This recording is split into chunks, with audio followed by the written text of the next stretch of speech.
One, two, three, four.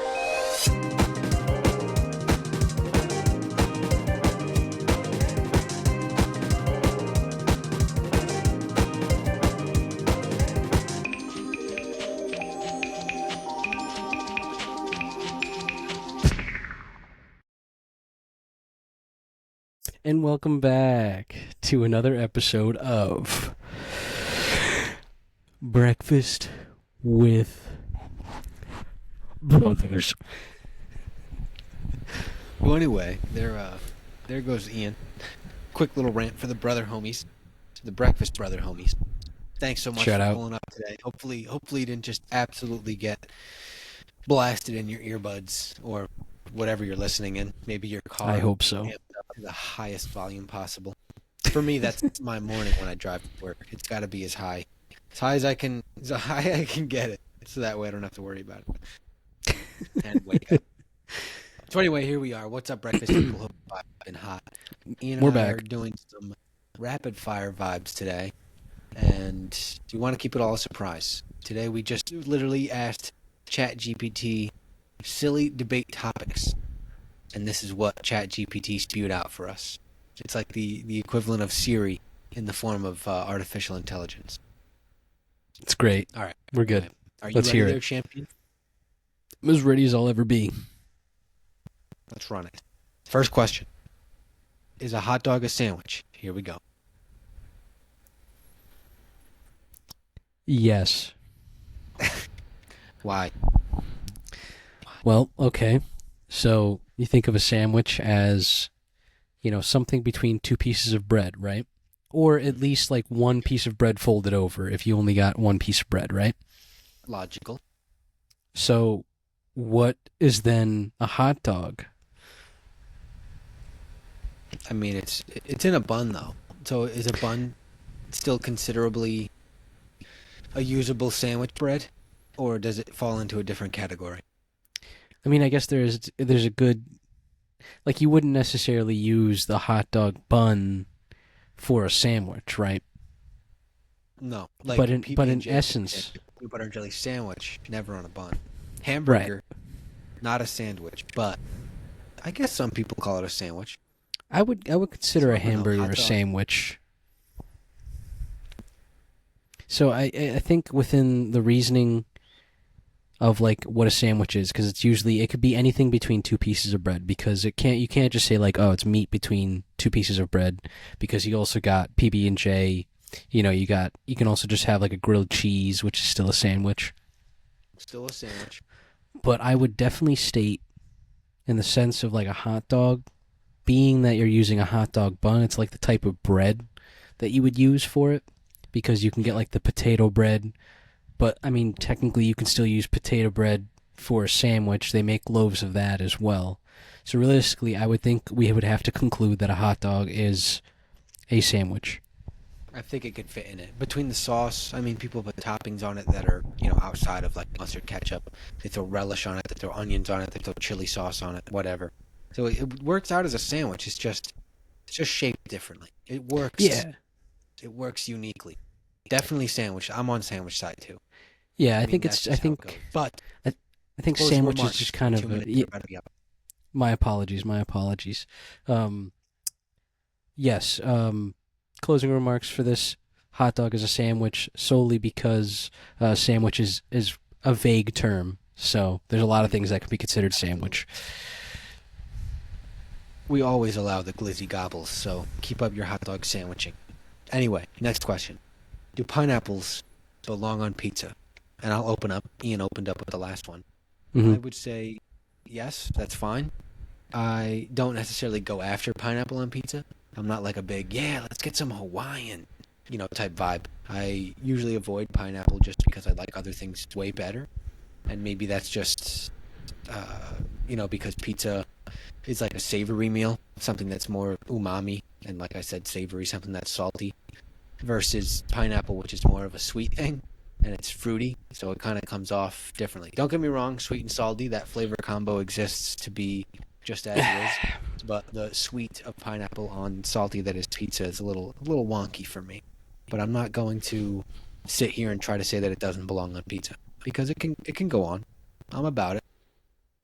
I would have to agree. I would definitely have to agree with you. Personally, I actually kind of like pineapple on pizza. It has to be made the right way, though. I would say I would, in the sense of like, the type of pizza, thin crust, and like the correct toppings with it. Like the ham with it's actually pretty good. Will I go out of my way for it? No. If it's available and it's, essentially like, oh, like I'm in the mood for it, sure. But I'm not gonna like necessarily order it over something else. You know what I mean? Like if I was like calling a pizza, like, hey, let me get a large pepperoni That's what I'm pizza. saying. Like totally No, wouldn't be one of those things where you're reaching out for it as like a first choice. Not for no, me. I'd be walking into the pizza shop, and if they have a slice and I'm like in the mood for it for whatever reason, then yes, like I will grab myself a pineapple pizza. What is it, like pineapple ham? Um, that's mainly the two toppings they Yeah. would use on it. I'm sure they throw other things on it. In certain cases, who knows? But in Anyways, your case, it does and can belong. yes, I would say yes. Which is better, cats or dogs? That's a tough one. That truly is a tough one for me. Um, I have a soft spot in my heart for cats. Um, because as much as I love dogs, and I know everyone's gonna be like, "What the fuck? You hate dogs?" Excuse me. Um, it's just not that. I should just state cats are a little bit easier to take care of than dogs, and I think from the standpoint of um, size as well. I mean, like I know you Oh, can get a small dog, but I don't want a small dog. I would want a larger dog. Um, so in the case in point of my life right now, I would definitely take a cat over a dog solely because of size, and then as well as I guess quietness. Dogs yeah, barking don't absolutely. mind me. Dogs are very rambunctious. Like, I mean, of course, you do have to walk them and stuff like that. If you have an outdoor cat, you don't really have to do that. And if you have an indoor cat, of course, you're cleaning up litter and stuff like that. But you're saving the convenience of not having to walk that dog. But for me, I kind of land on Ian's side. Cats are cool. Cats are full of vibes. Uh, and I've met plenty of dog that is super vibey as well. Loves to play, loves to show love. Will lick you up and down. Whenever they do see you and hang out. And they, yes, they can be barky and loud. But sometimes you find a couple dogs that are just super chill for some reason. They kind of abide by what you're doing. Like if they need to go for a walk, they'll let you know. But otherwise, they're kind of reading the room, I guess you could say. So I don't know. I think I've met more dogs that are the opposite of that than I have cats. I've met a lot more cats that are very chill. You could pet them any which way. You can ragdoll them however you want, stuff like that. So, cat for me. Cat for me for sure. Shout out Frieza. Shout out Frieza. Shout out. I wish she's not in the room right now. Otherwise, I'd bring her in frame. But yeah, that topic is over with too. Jeez, time is flying. Should cereal be considered a soup? See, this is a tough one. Did I Throws start it the back last to one, our Zach? earlier debate. Did I did I start the last one, Zach? Uh, yes. Yep. Okay. So Okay, so cereal, you start us off. cereal soup. For me, I think I said, if I remember correctly, cereal. Cereal was a soup based on the ratio of how much milk was going into it. Or maybe that was my conclusion, that I couldn't come to a decisive side because it was completely dependent on the milk to cereal ratio. If you're a person who eats their cereal with like little to no milk, you don't like getting your cereal soggy, whatever, then it becomes salad. If you're a person who absolutely drenches their cereal in milk to the point where your cereal is floating and there's not any like excess pieces, that is 100% a soup. So for me, completely dependent on the situational possibility that you're a milk hater or a milk lover. So I don't know. Where are you at?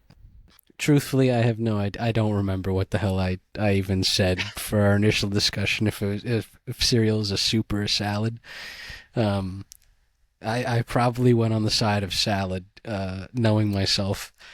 But I'm honestly, you bring up a great point. I think it can go either of both ways. Like you said, it all depends on the milk to cereal ratio. That's what I'm saying. I think that truthfully can end that debate. I think if you use a little bit of milk, that would be more of a salad. If you use a lot of milk, which is personally what I like a good amount of milk. Like if I'm having, it depends on the cereal though. Like Frosted Mini Wheats, love a lot of milk with it. Yep. It helps kind of add to it. Same with like Cinnamon Toast Crunch, beautifully. Classic. Anything that's chocolatey, Reese's Yes. Puffs or Cocoa Pebbles or Even I Fruity can't remember the Pebbles, other dude. Fruity Pebbles. Yeah. But the point is, I would definitely say it depends on the milk ratio. So I'm just gonna leave that right in the middle. Cereal topic. I mean, it makes sense. Should toilet paper hang over or under? I think this Over. one's very obvious. But go ahead. Yeah, straight over. It is the correct way to do it because then it flows out easily. And even when, like if you're like, oh, well, it's going to tuck back, you know what it does when it tucks back? It's still over. Yeah, it's nice because you can kind of gauge where you want to tear the toilet paper. I think in this case, when it's hanging under, it just leaves. I think it leaves the possibility of that roll unraveling a lot easier. I think, especially in those machines that are set up on that spindle system, where like you turn it if it gets lodged up in there.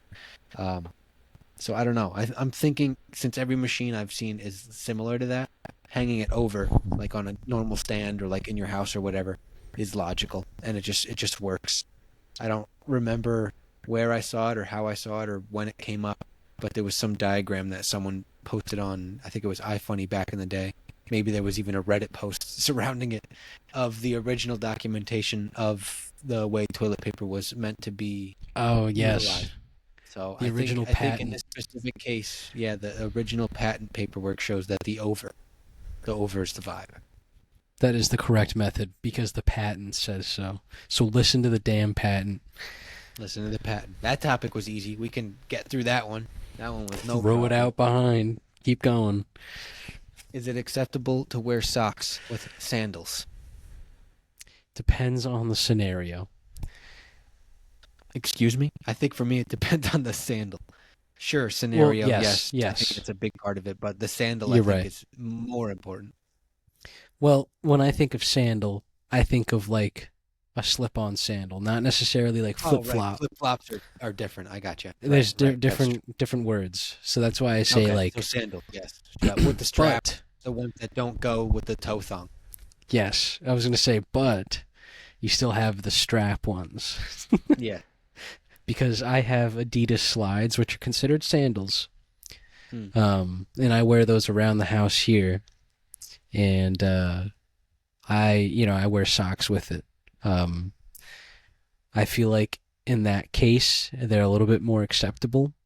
But now if you're wearing like the Jesus 11s and you're strapped in to the nines, then you're either you're like 50, 60-year-old man walking out in public with your kids, or Fanny pack and all.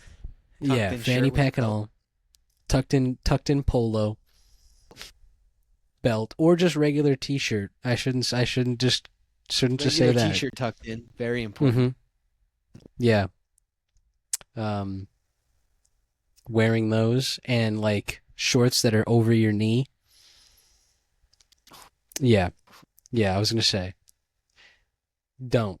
It's not acceptable do in it. that when you have No, the I feel strap that. sandals. I completely agree with the Adidas sandal decision on sock there. That just kind of I makes think sense. any slide. Yeah. Especially in the setting, because you're usually not normally wearing those. Of course, if you go to the beach, you're not really wearing socks.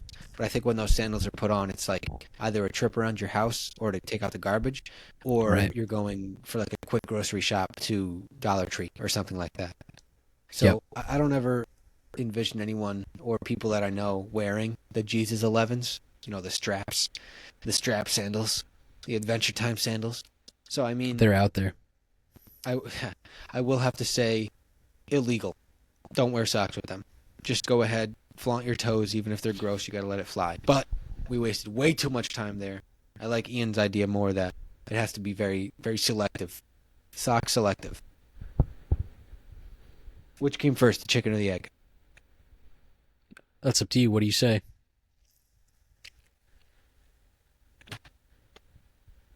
I mean, I think I've thought about it in the past before, and I've always convinced myself it was the chicken, because the chicken has to lay an egg to continue the cycle. So I feel like the chicken was created to make the eggs. Now, I don't know who made that chicken. Not sure. But I am convinced that there wouldn't be the possibility of an egg without the chicken. Here we are. But how did that chicken come about? Well, that's the thing I've always wondered. The question stems beyond that original possibility of one of those just being created. But whichever one you pick, that object, that being, that organism would have to have been created by something. That egg wouldn't just appear. That chicken wouldn't just appear.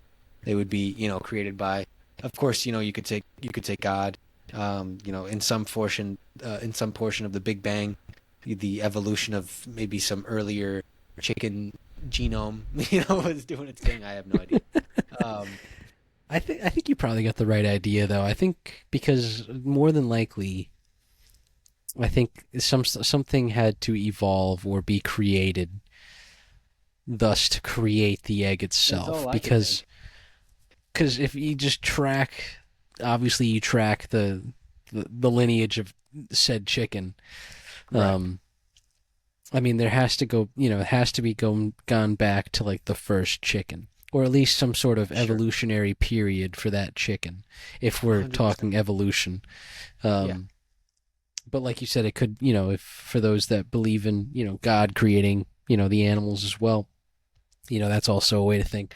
But I would definitely have to agree. I think the chicken would make most sense in both frames, because I think evolutionary Attaboy.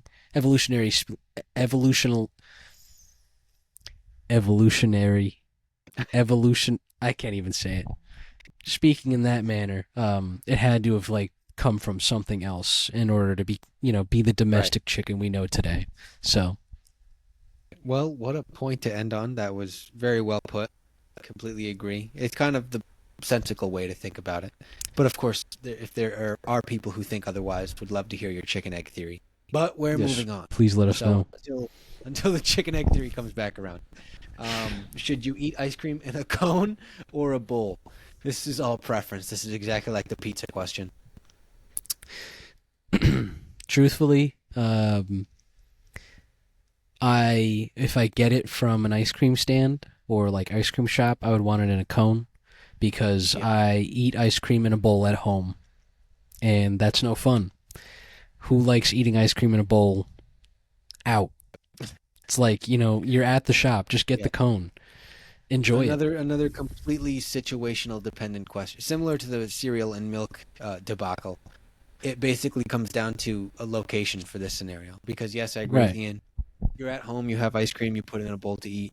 Unless you're buying cones and making them at home, awesome. In that case, use the cone, because any cone is better when you can finesse it. Like sometimes I'll even go the extra mile, put sprinkles in the bottom, I'll drizzle some caramel in the cone, throw some ice cream in there.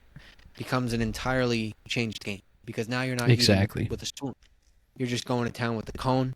You got everything right there for you. It's almost as if you went to the ice cream shop and bought that cone. That's how I feel. Makes me feel like I am on top of the world. Just Listen, like, look at me go. Any ordinary schmuck can put ice cream in a bowl any day of the week. Sure. Sure. You know, and I got no problem with it. Don't get me wrong. I love me some ice cream after a long It's day quick and coming easy, man. home. Classic.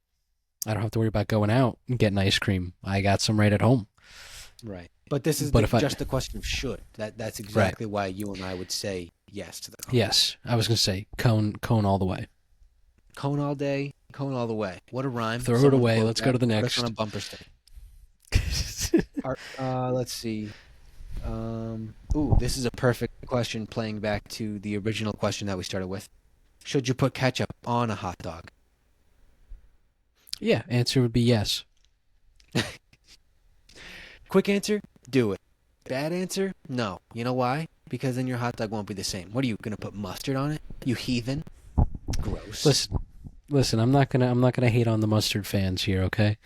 I know you're a I mustard just fan, so you can speak for them. I'll keep my 2 cents and throw it in the well. listen. I love me a good spicy mustard, like the what is it? The Gold spicy mustard. Um, Goldens? or yeah, Goldens. Thank you. I'm not a fan of yellow mustard. Just being honest. Yeah, yellow But mustard's whack. the nice spicy mustard on a hot dog works for me. I'm not a huge fan of mustard. It's just that I've never really enjoyed it too much. But I got no hate towards them. I would put ketchup on a hot dog. That's my answer. For me, sometimes all I have is ketchup for a hot dog, so it's an easy go-to. I think it's become one of those things for me. Like I used to not like hot dogs. Mainly, it was like a flavor, texture weirdness. I didn't know. It reminded me of like eating a stick of pepperoni. I don't know what I was thinking. Point being, I'm at the point in my life today where I can eat hot dogs. Ketchup must be there, A plus. I'll throw some relish on there, big A plus. Of course, if I have the options to go like chili dog route with the chili and the onions, oh man. Mm. And Hmm. there is some mustard involved with that, usually spicy. Always awesome. Gas. So, yes, ketchup, dog, problem solved. Ask us if you want if you want recommendations for your food plots. We already got you with the cone. We already got you with hot dog sandwiches. We're absolutely vibing. Throw it Is out. it Move okay to along. mix sweet and savory foods? Perfect. I touched on this with the pizza. Let's hear what you have to say because I kind of ended there with the hot debate of ketchup. What is it called? Umami? No, that's Yeah. completely it's completely That's different outside though. the realm of savory, though. I think that's like the indescribable flavor of like Chinese food or certain types of Thai. Hold on. And then Pause the timer. I just want to make sure quickly before we butcher the actual understanding of umami. umami might be the savory. Umami is a Japanese word that translates to pleasant savory taste. It is one of the five basic tastes and is characterized by broths and cooked meats. Umami is a relatively mild taste, but it does have an aftertaste. Um,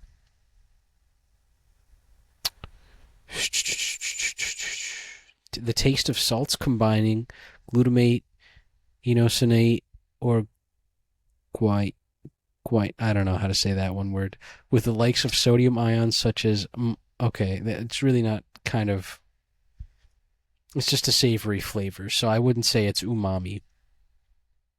So don't use that. But the idea of sweet and savory, I enjoy. Obviously, I've already stated that I like pineapple on pizza. I would say that's a sweet and savory. Definitely. What's another one? Trail mix, like if you're having M&Ms and like a mix of nuts and stuff like that. That's another big one. Yeah, that's a good point. I can't really eat too much of those because of my stupid allergy, but Peanuts. That's true. but I've had trail mix without, peanuts in it with stuff like that. Makes sense. It works. It's An delicious. absolute classic, though. Aside from something that you can actually eat, chocolate-covered pretzels. Mm. Yes. Works out perfectly. Though pretzels aren't necessarily savory, I don't think, but it's kind of got the same concept. You know what I mean? Like you're on the right track. Well, It's but the just not pretzels are as salty, so I think salty would be savory, unless savory is describing something more. I don't even know. More dark, no. like steak flavors or marinated chicken or something like that. Yeah, I was thinking more heavy on that fact, but I would understand how salt would be, I guess, considered kind of savory. So we'll allow it. I think that's kind of a good We'll allow idea. it. Yeah, I we'll mean, allow it. if it's something more in line with the savory meal, like that marinated chicken or flavors of steak, I'm thinking something like a kebab, something with something like lamb or um, roasted chicken on it, mixed with fruit, like pineapples or sometimes I've seen Yeah. tomato. I know tomato's not really like a sweet taste, but regardless, that is a pretty sweet and savory mix if you get fruit on that. Oh, I was thinking I wanted to look up quickly what I was thinking of, but al pastor, which is pork and pineapple, Yes, classic. Very absolutely good. delicious. Absolutely Banging. delicious. I couldn't think of the name of it. Absolutely delicious. So yes, it works. Uh, It do be working, yeah, but no, in this case, it is okay. Is it yes. logical? Always. Will it taste good? Yes. Are you scared and don't want to try it? Don't be. Next question. Let's see. Should superheroes wear capes? That was something we didn't talk about in our one podcast, but No, I we think didn't. as a general question, it really depends. I remember all that I can't even remember what episode it was from where they were describing bad instances of superheroes wearing capes. Do you remember what that was from? I don't.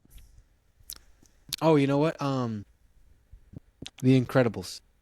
When the short Hmm. lady that makes the super suits was talking to the dad about capes and why Mr. she Incredible. stopped giving superheroes capes. Yeah. Hmm. She told, that quick story about all those incidents about capes Oh, basically yeah. leading to the demise of the superheroes. Yes. I would have to say no because a lot of my favorite superheroes aren't, they don't have capes. Hmm. Um, like top tier for me is Bruce Banner or the Hulk. He does not wear a cape, nor does he wear anything past just shorts Hmm. That's when he that's goes true. when he goes Hulk. That's true. I So was gonna say the only one I could think about, like out of the MCU Avengers universe, that's someone who is consistently wearing one. It's Doctor Strange, but his cape isn't inanimate. His cape is actually like the magic carpet from Aladdin. It can do yeah, things and it can yeah, save lives and stuff. true. I don't know if he has control over it. For anyone out there who knows more about that, does he have control over it, or is it kind of like have a mind of its own? I think it exists to protect Doctor Strange. So whatever that looks like as far as possession, instead of him controlling it, so to say. Ah, okay, interesting. Yeah, no, I'm It's trying to sick think though. I too. mean, 'cause the only other person that I can really think about beyond that is what's his name? Magneto. Yeah, that's what I was I'm thinking pretty about sure. too. Yeah, Magneto. But in his case, he's like more levitating and floating instead of flying. He doesn't move very fast. Yeah, I don't know if he has the ability. Like, well, obviously he has the ability to float, but I don't know if he has the Yes. ability to fly. I think you're right in that. But yeah, point of the question. Um, no, Should I they don't think. wear the cape? Yeah, I don't think Yeah. They don't need capes. I, by all means, they can choose to have a cape, but they don't necessarily need it. If all of them were like Doctor Strange's cape, I would say yes, they should, because that is basically a shield protectant. That would equate to how many saved injuries or bullets to leading into long-term recovery, etc. Whatever. Superheroes should only, if and only in that circumstance, for me. Otherwise, big fat no no. Yeah. But last topic, wrapping up here, closing in very quickly. Are donuts breakfast food or dessert? Listen, excuse me.